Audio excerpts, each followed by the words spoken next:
It was Christmas time. I was 14 years old. My family and I were going ice skating one evening. My family consisted of my two younger brothers, my mom, and my stepfather. I had invited my girlfriend to come with us, and we were just waiting on her to show up at our house so that we could leave. She eventually made it over, and we all piled into an SUV and headed downtown. The ice skating rink was packed, as it was only open at Christmas time, and it was 8 o'clock on a Saturday. After driving around the rink a few times, we found a parking spot. We all started walking over to it, and as we walked, I saw that all the lights went off in the skating rink, and for about 1 minute, green and red black lights were lighting the whole place up. It was pretty cool, I thought, and I was looking forward to getting my skates on. They were serving hot cocoa right next door in a little booth. My little brothers wanted some, and so my parents jumped in line, while my girlfriend and I headed to the window where we could rent some skates. There was no line here, and we got our skates pretty quickly. We sat down on the bench near the window to put our ice skates on. My girlfriend had never been ice skating before, and she was nervous. She was afraid she would fall, but I told her it's really not that difficult. We got to our feet with our skates now on and walked over to the skating rink. Before we stepped onto it to begin skating, suddenly the lights switched to the dark green and red black light again. You could barely see when the lights switched, and people were running into each other all over the place. Some people fell down. It was a cool idea to have the lights switch to green and red for the holiday, but whoever set it up made a mistake. They made the lights way too dark. My girlfriend told me to wait for the lights to switch back on, and so we did. A minute later, the normal lights popped back on, and we stepped onto the ice. My girlfriend skated awkwardly for a few minutes, but got the hang of it fairly quickly, and we were soon flying around the rink. After about 6 laps, the lights went out again, but this time, it seemed to me that it was even darker than before.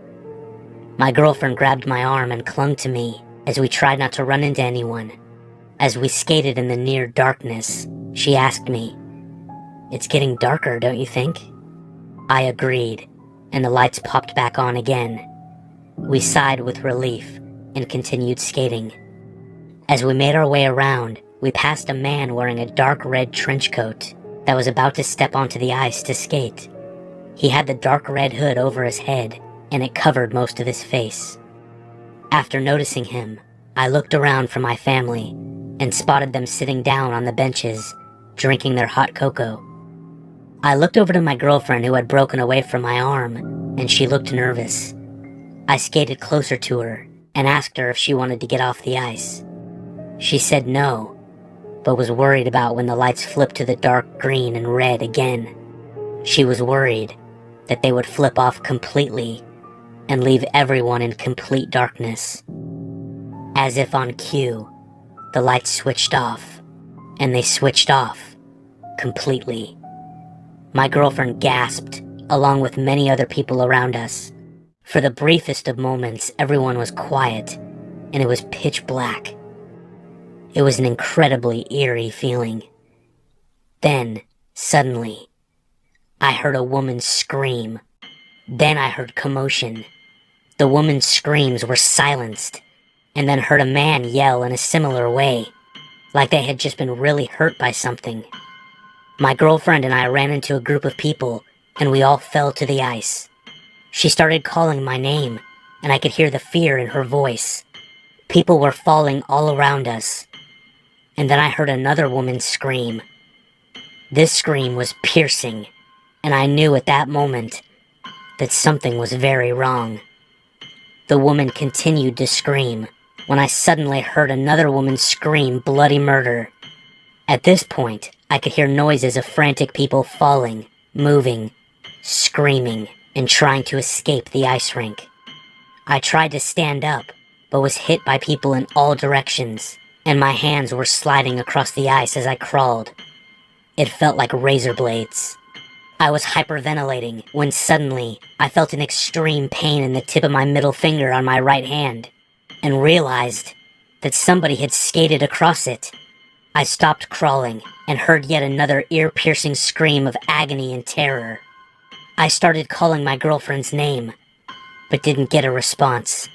Somebody then skated into me, their knee hitting my face hard.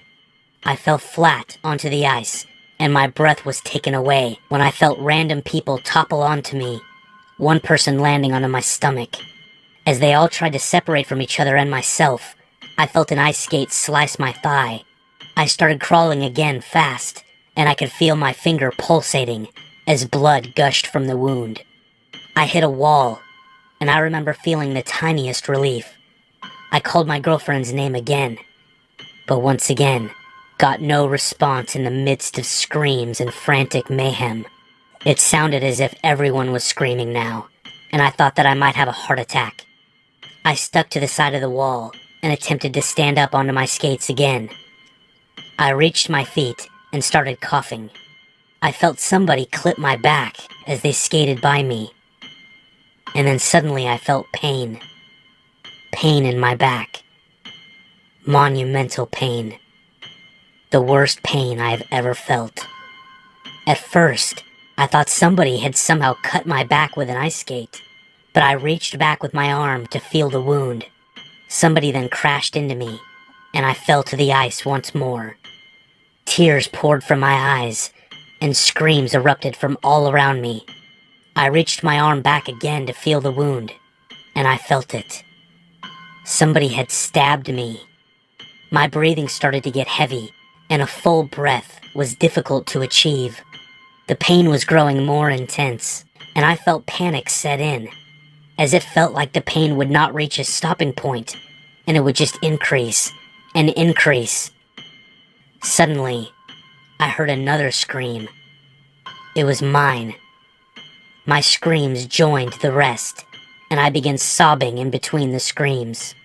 I started crawling once more, but I couldn't move as I did before. My muscles were becoming weaker, and I felt as if I were falling asleep.